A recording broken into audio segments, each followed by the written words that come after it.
Aries, welcome to July. This is Gwendolyn. Welcome back to the channel, or if it's your first time here, welcome. This video is going to be a monthly Tarotscope for Aries for July. And I'm just going to shuffle the cards here and then we'll get right into the reading. If you'd like to schedule a personal reading, you can do that. I'll have a link above. And let's see what's coming up for Aries for July. It's the 50th anniversary of the Summer of Love. So that's kind of nice energy for the summer. Yeah, let's see what's going on for Aries for July. Does Aries need to know or see? Okay, that seems good. Wow, ending of a cycle for you. Your central card is Ten of Swords. So there is something, a way of thinking that has come to its end, that has been draining your life force, making you sort of feel tired, or you know what I'm getting for you, Aries, with this is that I'm getting that you're overextended, especially in your thoughts. Your thoughts may be going in a million different directions, and it's draining you. So this is a 10 card, which is a completion card. You're kind of coming to the end of the cycle and saying, I can't do it this way anymore. I don't want to do it this way anymore. Let's see what else is coming up for you. In shadow is Temperance. Yeah, this is peace. This is tranquility. This is moderation. Moderation is going to be a nice word for you for July. What else is coming up? King of Coins in the passing away position. Approaching, King of Swords, King of Cups. Wow, 3 kings. I'll talk more about that in a moment. So good advice. Yeah. The king energy is very different from this. King is stable. King is something that can sustain itself over a long period of time. Yeah, look, this is you right now for July. Exhausted, collapsed, can't do it anymore, bottoming out. But you're surrounded by all this extremely stable energy, Aries. So let's see what else is coming up week by week. The world is yours in July, first week. Love it. Week 2, 6 of Cups in reverse. Maybe something from the past is showing up. Week 3, time to clear out things from the past. Judgment in reverse, forgiveness. And week 4, the Star. Okay, this is beautiful, Aries. You know, what I'm getting is that some of you may just feel exhausted. And I know I said that earlier at the beginning, but 10 swords represent our thoughts, our ideas, our beliefs, our thinking. So sometimes this card is referred to as negative thinking, or what I'll call it is beliefs that are not serving you, that are draining you. And it's time for those to end. It's 10 of Swords. So what patterns in your thinking have been draining you? And it's time to let those go. It's time to realize that you can't move forward with that. So I also point out in this card that if you're in the dark night of a soul, you know, there's always the new dawn that's coming next. So sometimes this card is called bottoming out or hitting bottom. It's really like going through something that you need to let go of in order to go forward and sort of start a new day. It's letting go of any thinking that isn't serving you. But you're really supported, Aries, with all these other cards. I mean, you've got 3 major Arcana cards, 4 for the weeks, and what's in your shadow position. And then you've got these 3 kings. You know, when we think of 3 kings, I think of the Christmas story of the people bringing gifts. And, you know, knowledge, wisdom, understanding, practicality, love. And then you've got this sweet 6 of Cups card, which represents kindness, innocence, sentimentality, reunion. So if in July you feel exhausted, you feel tired, you feel like, gosh, I just can't seem to go forward with this way of thinking, I'm going to say change up your thinking. Get some new swords. Get some swords that instead of like draining you, you get to go out and take action in the world. New thoughts are going to really help you. What's hanging out below your conscious level is temperance. This is moderation. This is finding the path that brings two hearts together, finding the path of compromise, creating something that is balanced and serene and just peaceful, soft. She or he, it's not really clear in this card whether the angel is male or female, but has one foot in the water, which represents our emotional state, and one foot on land, which represents being grounded, being on solid, firm footing. So it's really that balance between the earth element and the water element, between feeling grounded and feeling like you've got one foot in the pools of the emotional world. And really, when you take two elements and fuse them together as temperance is, you come to this third place. That's what this triangle represents on the angel's chest, is its synthesis that creates something new. And there's a lot of peace here. This is the angel of peace. So I really get, even though this is in your shadow position, it's something that maybe you don't have access to right now. It's something that's hanging out in your subconscious mind, maybe not in your conscious mind.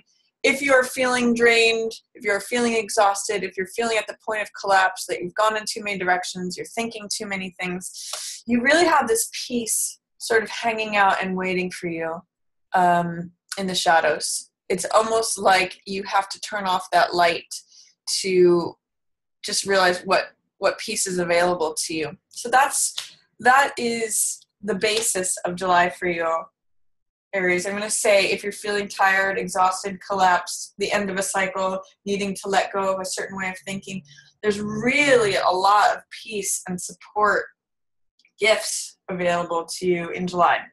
Really great cards in support of this kind of challenging one. What's passing away is King of Coins. Now, this is a card of financial stability. This is a card of entrepreneurship.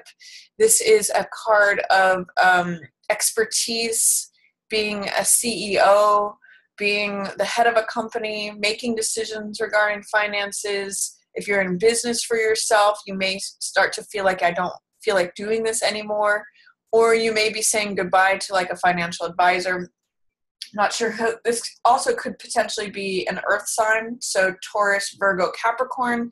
Usually someone in a position of, again, expertise or authority. This could also be like a boss, father figure, a landlord, family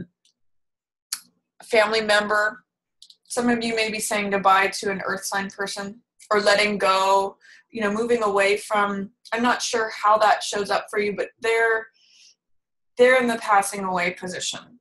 What's approaching are these other two kings.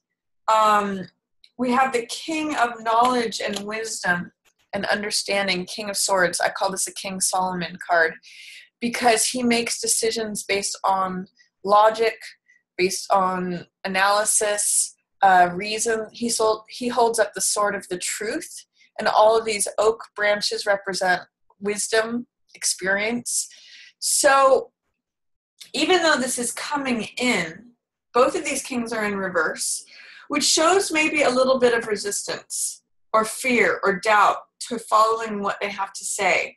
So is there a way, Aries, that you are defying logic or the good, solid advice that's being given to you by a King of Swords person? Sometimes King of Swords can be an air sign, so that is Gemini, Libra, or Aquarius. But anyone who embodies the King of Swords archetype can be a King of Swords. So someone who's like a lawyer or a counselor, someone who uses their words, who has knowledge that they share, is level-headed, sort of left brain, logical, analytical, insightful. Is there someone who fits that archetype that you are not seeing eye to eye with right now? Because a difference, they're coming in, but a difference that I'm seeing with these two cards, with you and with them, is that you have too many thoughts. They have one thought. They're in alignment with the truth. They are committed to the truth. Whereas you have sort of like these multiple truths or multiple thoughts, multiple different beliefs that are kind of draining you. And they're like, no, this is the answer. I have the answer in my hand. And you may want to take a page from their book and kind of give them your ear, because that will help you identify which of these swords you want to carry. Notice how for them the sword is empowering. For you it's draining.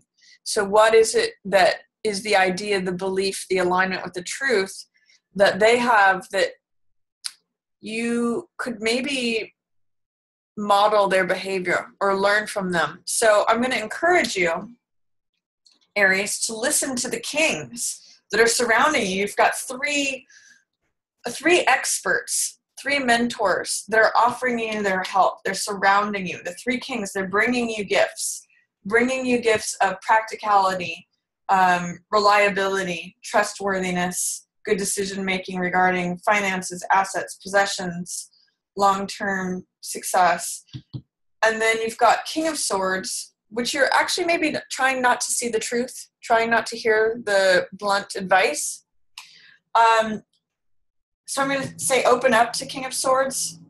And also King of Cups is highlighted for you in the reverse. This I see as the loving father, the wonderful partner, the man who comes from a place of compassion. He comes from the heart. That's what cups represent, is heart energy.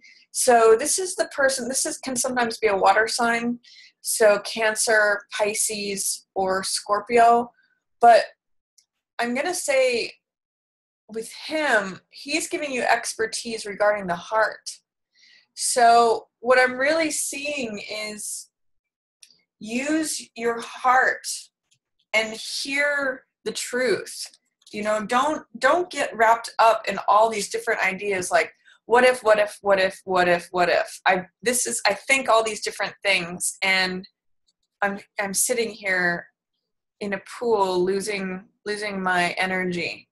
You know, take one thought and align with that. Connect with your heart and approach the world from a place of love and understanding is really what I'm getting.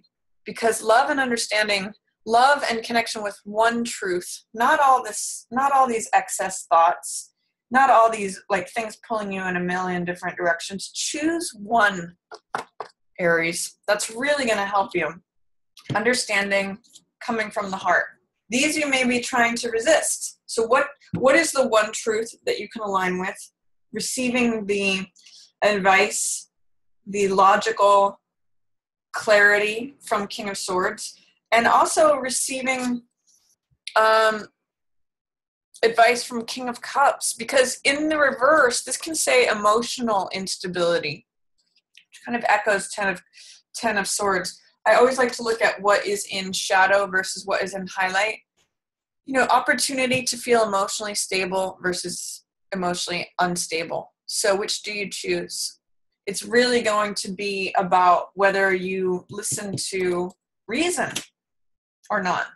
Because if you do, if you let those words of advice come in, if you listen to the expert, this could even be a counselor, you know, a psychologist, or someone just with wisdom, someone that you talk to who knows how to think things through, comes to clear decisions based upon their wisdom and experience. That is also, by listening to that, you also open up to this other king. So there's three kings.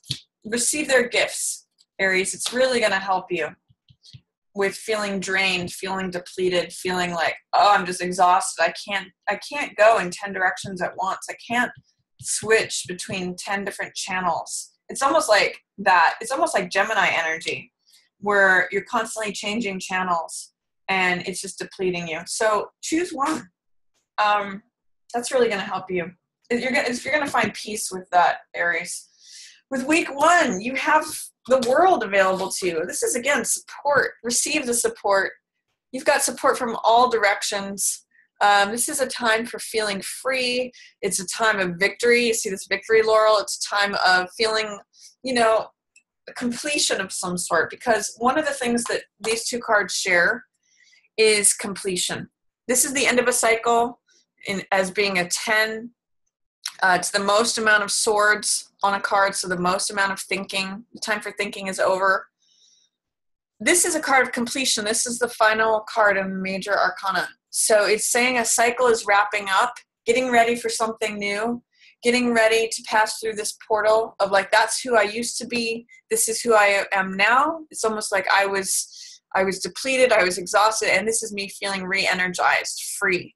So week 1, really embrace the support that is coming at you from the whole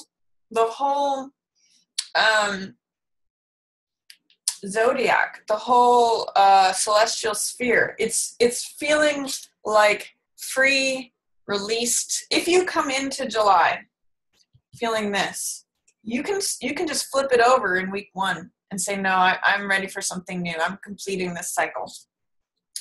It's really, World is one of the most positive cards, Aries, so really enjoy that. In week 2, there is 6 of Cups showing up for you. I'm going to say be careful of not feeling cynical or jaded in week 2. Open up to the high side of 6 of Cups, which is kindness, innocence, feeling like a child again, connecting with your partner in childlike ways. You know, the heart of children are usually very open, very present. There's real sweetness, innocence, kindness, tenderness here. It's a picture of 2 children giving each other flowers. And this can be a very sentimental card. It can relate to reunion from the past, or if you're not in partnership, it can be like meeting someone else with the heart of a child, both you and them, showing up, you know, in this sort of sweet, innocent way. When it's in reverse, it's saying you're having a hard time tapping into that. It's there, but you feel like you can't trust it, or it's not real, or something like that. Don't be cynical. Week 2, Aries, open up to the sweet, tender, gentle, kind energy of 6 of Cups. It's beautiful. And week 3, you may need to employ some kind of forgiveness. And it may be hard for you to do. This is Judgment, and this is a card of the spiritual fire burns away all of the old baggage, all of the old stories, all of what is dead and gone. These are people who've been buried. I'm getting bury the hatchet, because this power of forgiveness really burns away all old stories. When you have Judgment in reverse, it's saying you may be overly critical of someone else, or someone else may be overly critical of you. There may be judgments flying back and forth. And the way to release that is through forgiveness. This spiritual fire burns away everything. Old stories, old baggage, old karma. So even if it may be challenging for you to forgive someone, maybe from your past, maybe a sibling, family member, I'm going to say use that, or partner, romantic partner, someone that you have known maybe since childhood, or you have tender, sweet, childlike feelings towards. Try to forgive them. Try to open up to forgiveness, because that lets everything go. And that is actually what will renew you. This card, Star, is about renewal. This is about hope, new life, you know, self-acceptance. It may be that you're having a hard time forgiving yourself, Aries. So really employ forgiveness in week 3 to you and or anyone else around you. That's really going to help you get to this place. Feeling refreshed. This is like the feeling of after a storm has brewed. Everything feels radiant. It feels nourished. This is accepting, validating, self-accepting, hope. You know, Star is about hope. When you wish upon a star, your dreams come true. You know, it's that Jiminy Cricket, Disney, beautiful, sweet. It's the feeling of like when you look up at the stars. So this is available to you week 4.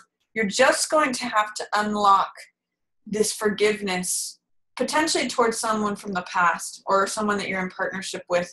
That may be mid-month for you. But there's a lot of support here, Aries. So again, if you're feeling drained, if you're feeling tired, if you're feeling like I just can't do this anymore, I've got a lot on my mind, let that go. You're at a completion point. And you've got, again, lots of support. Listen to the kings around you. And if you don't see any kings around you, go seek them out, because they're there to impart their knowledge, their wisdom, their understanding to you. So receive their gifts in July, and I'm hoping that you access this sense of peace and balance. So that's my reading for you, Aries, for July. I hope you enjoyed it. If you did, feel free to give it a thumbs up or share it with another Aries who you think might enjoy that message. And as always, I just want to thank everyone for watching so much. Yours and the stars.